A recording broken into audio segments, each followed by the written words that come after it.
மார்கழி மாதம் வந்துவிட்டது. காலண்டரில் இருப்பது வெறும் தேதி அல்ல. அது மார்கழியின் முதல் நாளில் ஆரம்பிக்கும் ஒரு ரகசியம். அந்த ரகசியத்தை கடைபிடித்தால் உங்கள் தலையெழுத்தே மாறும் என்பது தெரியுமா? மார்கழி மாதம் என்பது ஆண்டின் 12 மாதங்களில் மிகவும் புனிதமாக கருதப்படும் மாதமாகும்.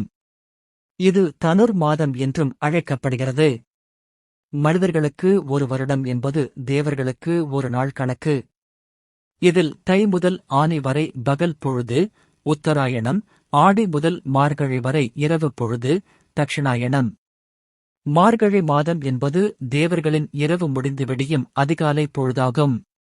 தேவர்கள் கண் விழிக்கும் இந்த பிரம்ம முகூர்த்தத்தில் செய்யப்படும் எந்த ஒரு வழிபாடும் மற்ற மாதங்களில் செய்யும் வழிபாடுகளை விட பல மடங்கு பலன் தரும். பகவத்கீதையில் மாதங்களில் நான் மார்கழி என்று மகாவிஷ்ணுவே கூறியுள்ளார். இது இந்த மாதத்தின் மகத்துவத்தை ஆழமாக உணர்த்துகிறது. எனவே இது விஷ்ணுவுக்கு மட்டுமின்றி சிவனுக்கும் உரிய வழிபாட்டு மாதமாக கொண்டாடப்படுகிறது. பொதுவாக சுப நிகழ்வுகள், திருமணங்கள் மார்கழியில் நடத்தப்படுவதில்லை. இதன் காரணம் இந்த மாதம் முழுவதையும் இறை வழிபாட்டுக்கும் ஆன்மீக சிந்தனைக்கும் மட்டுமே அர்ப்பணிக்க வேண்டும் என்பதால்தான்.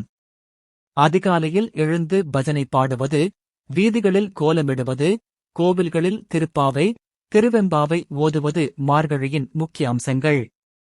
மார்கழி மாதத்தின் வழிபாட்டுக்கு முக்கிய காரணம் ஆண்டாள் நாச்சியார் மேற்கொண்ட பாவை நோன்புதான்.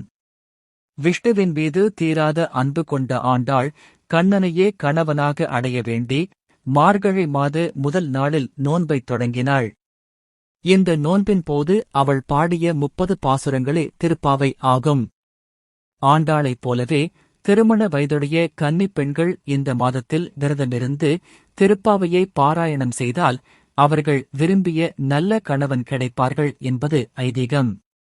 இந்த மாதம் முழுவதும் அதிகாலை நீராடி வாசலில் வண்ணக்கோலமிட்டு இறைவனைப் போற்றும் இந்தச் சடங்குகளுக்கு மூலமே ஆண்டாளின் இந்த நோன்புதான். நீங்களும் அதிகாலையில் எழுந்து இறை சிந்தனையுடன் உங்கள் நாளைத் தொடங்குங்கள்.